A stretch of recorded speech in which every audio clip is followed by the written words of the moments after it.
Okay, here's the World Cup championship team. This, of course, is Brandi Chastain. This is Mia Hamm right here. And you don't play much, do you? I scored 3 goals against Denmark, you moron. Let's take a look at the team. There they are, ladies and gentlemen. There's your World Cup champion soccer team. What a nice, great bunch of terrific athletes, nice people.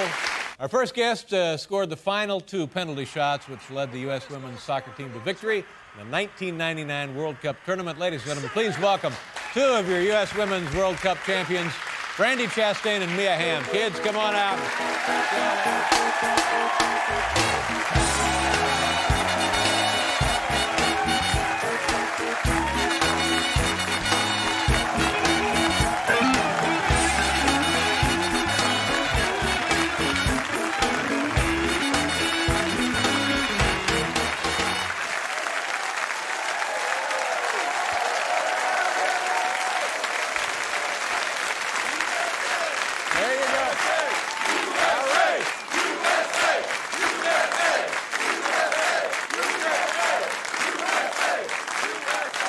It's exciting, isn't it? I got a lot of questions for you guys. First of all, talk to me about this format. You play a regulation 90-minute game. By the way, how come in soccer, you guys ought to know this, how come in soccer there's not one guy with one clock that has one time for the whole game? How come you're sitting at home and you think, oh, there's only 2 minutes left, and it clicks over to 90, and you're still playing, and they say, no, there's some stoppage time. There's about 3 minutes of stoppage play. What is that all about? Keeping you on the edge of your seat. But shouldn't it be just one guy with one clock so everybody knows what the hell's going on? That's what we say, because we've been beaten in the 93rd minute, so we'd love just to have someone say, 2 minutes and that's it. Right. So is this the kind of thing you should take up with FIFA? There are a lot of things we'd love to take up with FIFA. Well, whatever you want to take up with them, I'm there. I'll represent you in court, whatever it takes. You're on. But it's like, are they trying to keep it a secret? Is it part of the strategy? Is it? It's all about control. They want control of the entire event. That's right. So you can have 2 teams, 90,000 people in the stands. Nobody has any idea what time it is. Isn't that beautiful? Okay. All right. So now moving on to point number 2. You play 2 45-minute halves, right? Correct. And then you go to the 15-minute OT. Is that what it was? Yes. Okay. Now after that, the score is still 0-0. Yeah, beautiful. And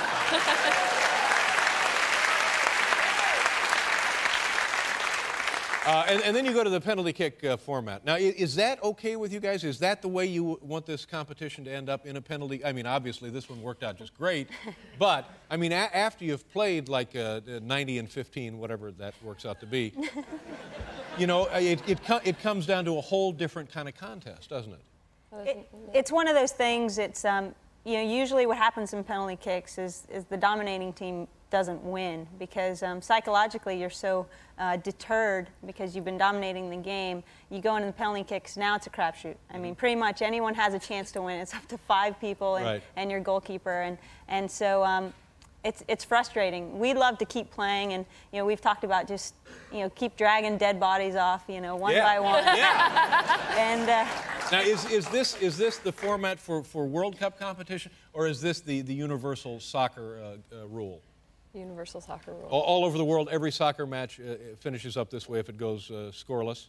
Except for the MLS, they have their own set of rules, which we don't need to go into. We don't care. We don't care anything no, about we don't. those guys. It's not that we don't care. No, we care. all the FIFA competitions. Ah, the FIFA. Yeah. Now, so in the penalty kick shootout, who has the advantage statistically? Is it the goalie or is it the shooter? The kicker. The kicker always has the advantage. Oh, of course. I mean, they know where they're going. The goalkeeper has to really react or guess to where the ball might go. Yeah. Now, what is the goalkeeper is limited? She can only move laterally. Is that correct? Yeah. I mean, there's the spirit of the rule is that the goalkeeper can move laterally. And sometimes I think in this particular case, our goalkeeper maybe indicated that she had a little too much spirit with that rule. Absolutely. Bri has a lot of spirit, and she made a great save. That was in the spirit of the Yeah.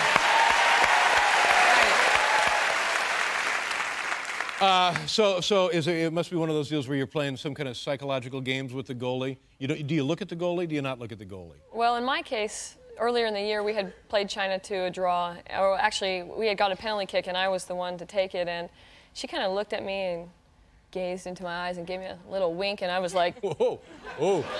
And then I missed, and Yeah. so I said, I'm not looking at that girl again. No. It's the Red Menace. That's the Red Menace we're talking about. You gotta watch it. Is it the game against Germany? Was it in the quarterfinals? Is that the game when early on, like a minute into the game, you boot one into your own goal? Yeah, I was Now, brought. how did that happen? I mean, you see it in hockey every now and then. How did it happen in this case? Well, Germany came out really hard on us right from the beginning. They were ready to go, and I think they caught us on our heels. And it was very loud in the stadium, and I got to a ball early, and I thought I was going to just pass it back to Brian. She was going to clear it, but she was coming out, and I hit it, and then I looked up, and it went into the goal. It was just a miscommunication. So nobody else got to it. Your pass was errant. Absolutely. I shouldn't have passed it within the frame of the goal. I should have passed it outside, but. So Mia, the other members of the team on the pitch, are they on the pitch then? Yes. Yeah. We are. When that happens, what does that do to the morale of the team when they realize, oh my God, one of our players has scored a goal against us? It's like, sub? No. Nah. No. Well, it's not the way we had planned on starting out the game. Really? No. That's not the game plan. No. But I'd have to say that everyone kind of bounced back, especially Brandy, the way she composed herself. And everyone was so positive, and her coming back in the second half and scoring a very big goal for us to tie it 2-2, I think says a lot about who she is as a person. Absolutely. And you end up winning 3-2. Was that the score of the game? 3-2? 3-2.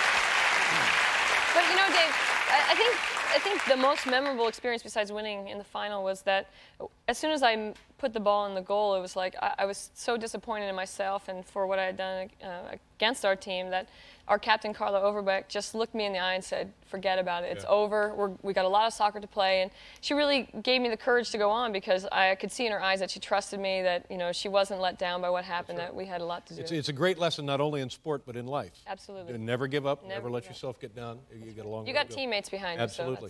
So I want to talk about something else that kind of stuck up my nose here and got me in a bad mood. I hear now that and maybe they've changed their mind, that, the big Wheaties box, let's put the champions on the Wheaties box. Are you going to be on the Wheaties box or not? We're working on it. Working on it. Now, see, that's my point. Well, there should be no work. It's a done deal. It's a slam dunk. Excuse me, to use another word.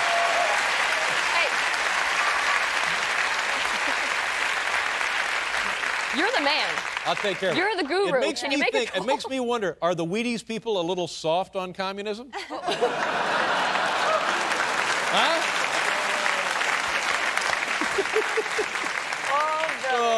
So you guys are down at the White House. How'd that go? Was that fun? You've been there like 3 times a piece or something, haven't you? Yeah, it was hot. Yeah. Now you've both won World Cup titles before, right? Right. And you both won Olympic titles before. Yes. Okay. And will the team now, this team more or less, stay together for is it the Olympics, or there's the national tournament in September, right? We have what's called the U.S. Cup Right. coming in the fall, and it's going to be in the Midwest, Columbus, Ohio, in their brand new stadium. And then the other 2 dates are to be determined where they're going to be played. And then we'll move on to the Olympics. Are you guys making any dough out of this now? Can you, this is like an amateur tournament, isn't it, theoretically? Like that Wheaties box? Yeah. We're working on it. Look at this. I'm going to tell you something.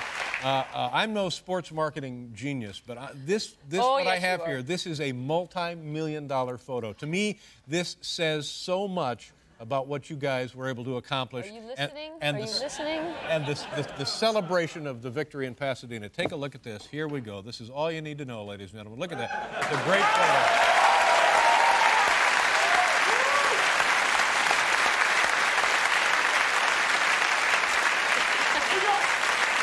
Pretty damn good. Pretty damn good. Well, I understand. Well, we know for a fact that everybody else is here tonight, Yes. and they have the hardware. Yes, they do. This will be the actual World Cup. Well, we wanted to bring it to you because, like you said, you are the guru of the team. I really feel responsible for. Thank you very much. Bring it in, kids. Here we go. Here's your 1999.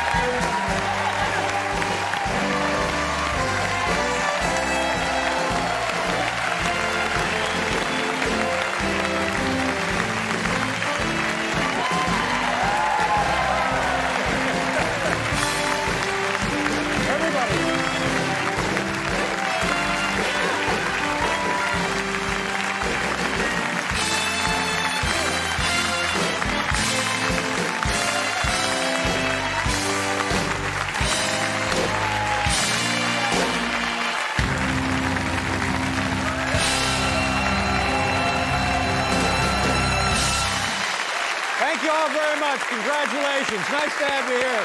There they are, kids. World Cup champions.